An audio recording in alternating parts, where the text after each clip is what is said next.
उन्होंने एक स्वयंवर रचा जिसमें देश विदेश के बड़े बड़े राजकुमार बुलाए गए। स्वयंवर में एक हथिनी को सजाकर राजा ने हथिनी को हाथ जोड़कर कहा कि हथिनी देवी, इन सब में जो राज्य करने का अधिकारी हो और कन्या के लिए श्रेष्ठ वर हो, उसी के गले में यह माला डाल देना। यह कहकर हथिनी की सूंड में वह माला पकड़ा दी। हथिनी ने चारों तरफ देखभाल कर पार्वती जी के पुत्र अंगद जी के गले में वह माला डाल दी। तब सबने कहा कि हथिनी चूक गई है। फिर हथिनी का श्रृंगार किया और हाथ जोड़कर कहा कि जो इस राज्य को भोगने का अधिकारी हो के लिए अच्छा वर हो, उसी के गले में यह माला डाल देना। यह कहकर माला ए हथिनी की सूंड में पकड़ा दी। अंगद जी को पहले ही वहां से निकाल दिया था। हथिनी ने घूम फिरकर बाहर निकलकर फिर अंगद जी को माला डाल दी। तब फिर सब लोगों ने कहा हथिनी ने हटकर ली है, इसलिए फिर उसी के गले में माला डाल दी है। ऐसा विचार कर फिर हथिनी को सजाया गया और माला देकर निवेदन किया कि हे गजराज, तू देवता स्वरूप वरूप है, सो जो इस राज्य का मालिक बनकर राज्य भोगने वाला हो और राजकुमारी के लिए श्रेष्ठ वर हो ऊ हो, उसी के गले में यह माला डाल देना। अंगद जी को पहले ही मार पीट कर बाहर हर निकाल दिया था। हथिनी घूम फिर कर फिर बाहर निकल गई और उनके गले में माला डाल दी। तब राजा ने नगर के सेठ को बुलाकर हुक्म दिया कि इन अंगद जी को आप घर ले जाकर बारात बनाकर ले आओ। सेठ अंगद जी को घर ले गया और वहां से बग आया। राजा ने पंडितों को बुलवाकर मंडप की रचना करवाई और अपनी कन्या के साथ अंगद जी का विवाह कर दिया, सारा सौंप दिया। अपने राजपाट उसको खर्च के लिए केवल और अंगदजीला 4 गांव रख लिए। राजकुमारी जाने महल में प्रवेश किया। राजकुमारी ने पूछा कि आपका नाम क्या है, जाति क्या है और आपके माता पिता कौन हैं। तब उन्होंने कहा कि मेरा नाम अंगद है और श्री महादेव जी पार्वती जी मेरे माता पिता हैं। राजकुमारी ने कहा कि श्री महादेव जी तथा पार्वती जी तो देवलोक के देवता देवता हैं, इसलिए इस मृत्यु लोक में तुम्हारे माता पिता कैसे हो सकते हैं। तब अंगद जी ने कहा कि एक समय सुंदर फल और वनस्पतियों से सुशोभित कैलाश पर्वत पर महादेव जी विराजमान थे। तब पार्वती जी ने महादेव जी से चौपड़ खेलने के लिए कहा। महादेव जी ने कहा हार जीत का फैसला करने वाला कोई तीसरा होना चाहिए। तब पार्वती जी ने अपने शरीर का मैल उतारकर पुत्र की सूरत का पुतला पुतला बना दिया और महादेव जी ने उसमें जान डाल दी।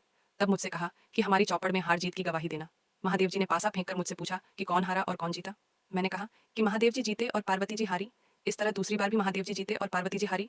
मैंने ने कहा। तीसरी बार पार्वती जी ने पासा चलाकर कहा कि पुत्र कौन जीता कौन हारा। मैंने सोचा यदि कह दूं कि महादेव जी हारे और पार्वती जी जीती तो महादेव जी मुझे श्राप दे देंगे, इसलिए मैंने कह दिया कि महादेव जी जीते और पार्वती जी हारी। पार्वती जी ने यह सुनकर मुझे श्राप दे दिया कि जा, तू कोढ़ी हो जाएगा और मारा मारा फिरेगा। पार्वती जी के श्राप देने पर मैं वहां से चलकर एक भयानक जंगल में पहुंचा, जहां पर बड़े भारी तालाब पर बड़फ पीपल के पेड़ खड़े थे। उस स्थान पर इंद्राणी ब्राह्मणी आदि देवताओं की स्त्रियां व्रत कर रही थीं। उनसे पूछा कि ऐसा करने से क्या होता है। तब उन्होंने व्रत का प्रभाव तथा उसके करने की विधि बताई। तब मैंने किसी से चावल मांगकर व्रत शुरू कर दिया। श्रावण सुदी पहले सोमवार के दिन कुंवारी कन्या से 2.5 पूनी सूत कथाकर डोरा किया और उसको गेरू में रंगकर महादेव जी की पूजा की। और कार्तिक सुदी चौथ को विसर्जन करें 1.25 सेर घी, 1.25 सेर गुड़, 4.25 सेर आटा, इनका चूरमा बनाकर सबको बराबर बराबर बांट दिया। इस प्रकार यह व्रत पूरा किया। उधर पार्वती जी ने महादेव जी से पूछा कि हमारा पुत्र अंगद का कुछ पता नहीं है, वह बहुत समय से आया नहीं है। तब महादेव जी ने कहा कि वह जीवित है, मैं बताता हूँ। उस प्रकार व्रत करो जिससे तुम्हारा तुम्हारा पुत्र आ जाएगा। व्रत का विधान बताया कि श्रावण सुदी के पहले सोमवार के दिन कुंवारी कन्या से 2.5 पूनी सूत कथाकर डोरा बनावे, उसको गेरू रंग में रंगकर महादेव जी की पूजा करे और कार्तिक सुदी चौथ को उजड़ा करें। 1.25 सेर घी, 1.25 सेर गुड़, 4.25 सेर आटा लकर चूरमा बनावे और उसके 4 भाग कर ऊपर बताए हुए ढंग से बराबर बराबर बांट देवे। इस प्रकार बताए हुए ढंग से पार्वती जी ने व्रत किया। इधर मैं जाकर पार्वती जी के पास खड़ा हो गया। पार्वती जी मुझे देखते ही हंस पड़ी। मैं पार्वती जी को हंसता देखकर पीछे हट गया। तब पार्वती जी ने कहा कि तुम पीछे क्यों हटे। मैंने कहा कि तुम मेरे बिना बुलाए आने पर हंसी, इसलिए पीछे हटा। पार्वती जी ने कहा कि मैं तो इसलिए हंसी कि मैंने मनसा वाचा व्रत किया और उसके प्रभाव से तुम मेरे पुत्र मुझे मिल गए। मैंने कहा कि मैंने भी यही व्रत किया। तब माता पार्वती जी ने कहा तुम्हारे मन में क्या है सो कहो। मैंने कहा उज्जैन नगरी की राजकुमारी और उज्जैन का राज्य मुझे मिल जाए। तब पार्वती जी ने कहा कि तुम्हारे मन की इच्छा अवश्य पूर्ण होगी। अब उज्जैन नगरी का राज्य भी मिल गया। अंगद जी ने अपनी विवाहित राजकुमारी त्राहित राजकुमारी से पूछा कि तुम्हारे मन में क्या है सो कहो। राजकुमारी ने कहा कि हमारे बिना गर्भवास के ही पुत्र होना चाहिए। तब अंगद जी ने कहा कि तुम्हारे बिना गर्भवास ही पुत्र होगा। तुम मनसा वाचा व्रत ऊपर बताए हुए ढंग से करना। यह कहकर अंगद जी वहां से चले गए। रानी ने मनसा वाचा व्रत करना शुरू किया। 4 वर्ष के बाद एक दिन रानी ने दातुन करते समय दासी के पात्र भरकर जल लाने को कहा। दासी जल लाने गई, तब क्या देखती है, सोने की पालकी में बच्चा बैठा हुआ पैर का अंगूठा चूस रहा है। दासी ने झट से आकर रानी से कहा कि आपके पुत्र हुआ है।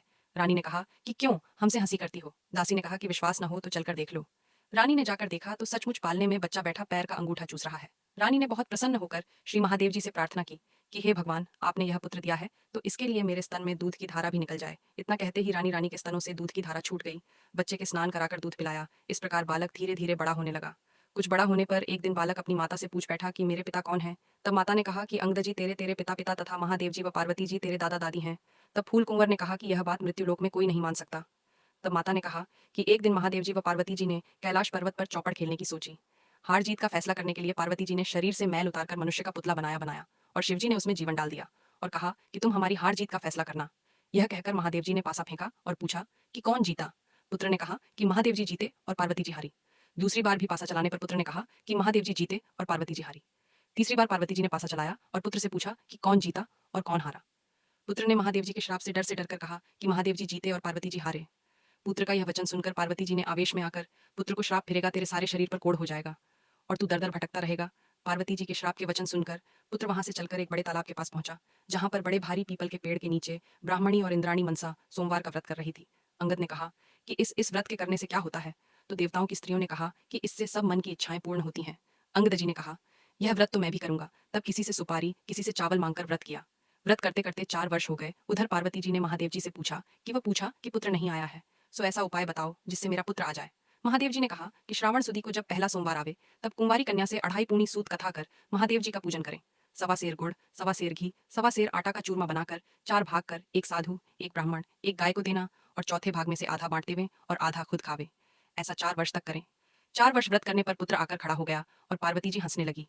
तब अंगद जी पीछे हट गए। पार्वती जी ने अंगद जी से पूछा कि तुम पीछे क्यों हट गए? तब अंगद जी ने कहा कि तुम हंसी, इसलिए मैं पीछे हटा। तब पार्वती जी ने कहा, मैं तो व्रत के प्रभाव से हंसी। पुत्र ने पूछा कि तुमने कौन सा व्रत किया? पार्वती जी ने कहा, मैंने मनसा वाचा व्रत किया है।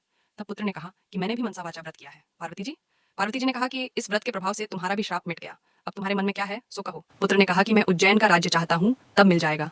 तब माता बोली, तुम्हें व्रत को तेरे पिता के बताने से मैंने किया, तो तुम बिना गर्भाधान के उत्पन्न हुए। इस तरह से अंगद जी तुम्हारे पिता और महादेव जी तुम्हारे दादा हैं। माता ने कहा कि पुत्र तुम्हारी क्या इच्छा है सो कहो। पुत्र ने कहा कि हमारे यहाँ इंद्रलोक से एक विमान आवे जिसमें एक कन्या हो। माता ने कहा, जा तेरी इच्छा पूर्ण होगी। तब पुत्र ने भी व्रत करना शुरू कर दिया और 4 वर्ष व्रत करने पर एक दिन सुबह पुत्र ने देखा कि आकाश से एक विमान उतर रहा है। विमान उतरने पर राजा ने विमान के पास पहुंचकर और उसका पर्दा पास हटाकर देखा कि उसमें एक 12 वर्ष की सुंदर कन्या बैठी है।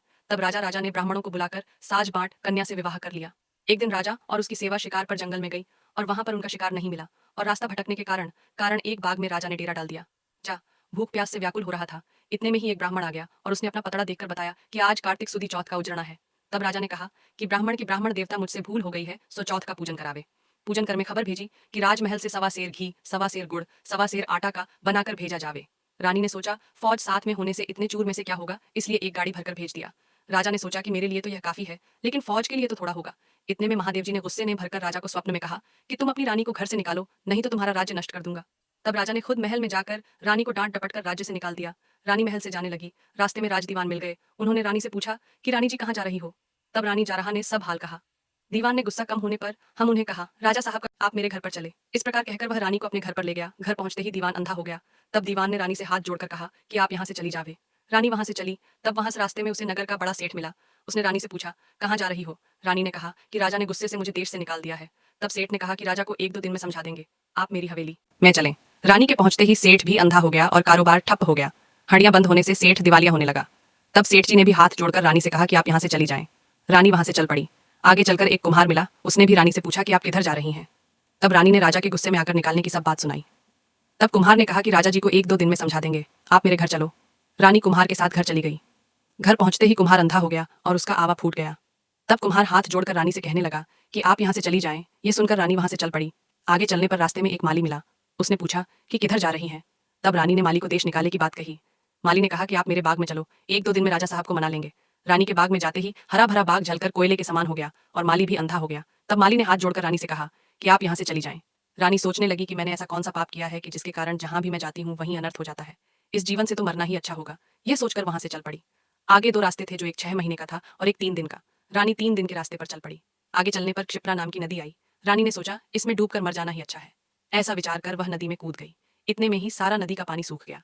आगे चलने पर एक बड़ा भारी पर्वत आया। रानी पर्वत पर चढ़कर गिरने लगी तो पर्वत जमीन के बराबर हो गया। रानी फिर आगे चलने लगी तो एक जंगली शेर मिला। रानी ने सोचा कि यदि इसको छेड़ेंगी तो यह अवश्य मुझे खा जाएगा। यह सोचकर हाथ फेरा तो वह शेर पत्र का हो गया। रानी फिर आगे चली तो अजगर मिला। उसने सोचा इसे मैं छेड़ूंगी तो यह मुझे जरूर खा जाएगा। यह सोचकर अजगर को छेड़ा तो वह भी रस्सी बन गया। यहाँ से फिर आगे चली तो चलते चलते एक बड़ा भारी पीपल का पेड़ आया, जिसके नीचे कुआं था और महादेव जी का मंदिर था। उसमें बैठकर रानी एम नमः शिवाय मंत्र का पाठ करने लगी। उस दिन कार्तिक सुदी चौथ थी, जिसके उजड़न में मंदिर का साधु गांव में गया था। आते समय रास्ते में उसे कुत्ते ने काट खाया। साधु ने सोचा कि मंदिर में कौन ऐसा पापी आ गया है जिससे मुझे कुत्ते ने काट खाया। रानी के पास आकर साधु ने कहा कि कौन यह डाकन बैठी है? तब रानी ने कहा, मैं डाकन नहीं, एक दुखी स्त्री हूँ। यदि आप मुझे अपनी धर्म बेटी बनाएं तो मैं सब अपना हाल आपको बताऊं। तब साधु ने कहा, तुम मेरी धर्म बेटी हो, अपना सारा हाल कहो। रानी ने सब बातें बता दी। साधु ने कहा कि आज कार्तिक चौथ का उजरण है, सो राजा को अधिक नहीं और गरीब को कम नहीं देना चाहिए, इसलिए 1 सेर लड्डू बनाए हैं। तब रानी ने विचार किया कि मैंने राजा के कहने पर चूरमा अधिक भेजा था, इसलिए मुझे दुख मिल रहा है। रानी ने साधु से कहा कि इस व्रत को मैं करूंगी। साधु ने कहा कि सावन सुदी में पहला सोमवार आए तब इस व्रत की विधि बताऊंगा। कुछ दिन बीतने पर सावन सुदी आई, तब रानी ने साधु को याद दिलाई। साधु ने गांव में जाकर पूजा की सामग्री इकट्ठी की और रानी ने पूजा आरंभ की। सावन के पहले सोमवार के दिन कुंवारी कन्या से 2.5 पूनी सूत कतवाया और महादेव जी की पूजा की। कार्तिक सुदी चौथ का उजरण किया, सवा सेर घी, सवा सेर गुड़, सवा सेर आटे का चूरमा किया और उसके 4 भाग कर पहली बताई विधि से बांट दिया। साधु ने कहा कि महादेव जी के सामने ऊंट, हाथी, घोड़ा मिट्टी का बनाकर रख दो और महादेव जी से कहना कि यदि आप प्रसन्न हो गए हैं तो इन सबको जीवित कर दो। एयूएम नमः शिवाय का पाठ कर जल का छींटा देना। रानी के ऐसा करने पर सबके सब जीवित हो गए। रानी ने साधु से कहा कि मुझसे रास्ते में पाप हो गए हैं, उससे छुटकारा पाने का उपाय बताओ। तब साधु ने कहा कि एयूएम नमः शिवाय के मंत्र के जाप से सारे पाप कट जाते हैं। रानी परिक्रमा कर वहां से चल पड़ी। सबसे पहले जो सर्प रस्सी बन गया था उसके पास गई और एयूएम नमः शिवाय के मंत्र का जाप करके बोली कि इस सर्प को चौगुना शरीर हो जाए। सो यह कहते ही सर्प का चौगुना शरीर हो गया। फिर सिंह मिला वहां भी। रानी ने एयूएम नमः शिवाय मंत्र का जाप कर कहा कि जो सिंह पत्थर का हो गया था अब जीवित होकर चौगुने शरीर वाला बन जाए। ऐसा कहते ही सिंह गरजता हुआ खड़ा होकर जंगल में भाग गया। इसी तरह आगे चलकर पर्वत के सामने गई। एयूएम नमः शिवाय मंत्र का जाप कर बोली कि यह पर्वत भी पहले से चौगुना होकर खड़ा हो जाए। ही पर्वत भी चौगुना होकर खड़ा हो गया। आगे चलकर मंत्र जाप करने पर नदी भी चौगुनी होकर बहने लगी। माली का बाग भी हरा भरा हो गया और उसका अंधापन जाता रहा। नगर सेठ के यहाँ जाने पर उसकी हुंडियां भी चलने लगी और उसे आंख से दिखाई देने लगा और लक्ष्मी का भंडार भर गया। सेठ हाथ जोड़कर कहने लगे कि आपके पधारने से हमारे यहाँ लक्ष्मी की वर्षा हुई है और ठाट बाट हो गए हैं। सो इस खुशी में सारे नगर वालों को भोजन कराना चाहता हूँ। सो सारे नगर में ढिंढोरा करवा दिया कि किसी के चूल्हे में धुआं नहीं निकलने पाए। जो किसी के चूल्हे में धुआं हो उसे 11 रुपये दंड होगा। सारे गांव के लोग भोजन कर कर जाने लगे। यह खबर दरबार में पहुंची कि आज चौथ उजरण है, सो कोई भी भूखा प्यासा मिले उसे भोजन के लिए भेज दें। सारे शहर में ढूंढने पर भी कोई भूखा प्यासा स्त्री पुरुष नहीं मिला। एक धोबी से पता पड़ा कि एक अंधी बाहरी बुढ़िया है जिसके संपूर्ण शरीर में कोढ़ हो रहा है। बुढ़िया को लाकर स्नान कराने लगे। स्नान कराते ही बुढ़िया का कोढ़ झड़ने लगा। बुढ़िया को रानी के पास ले जाने पर रानी ने उसे सारी कथा सुनाई। कथा सुन लेने पर स्वर्ग से एक विमान आया और वह डोकरी सदैह बैकुंठ को चली गई। शंकर भगवान के दर्शन और अर्चना पूजन भक्तिभाव से करने पर हर एक की मनोकामना पूरी होती है।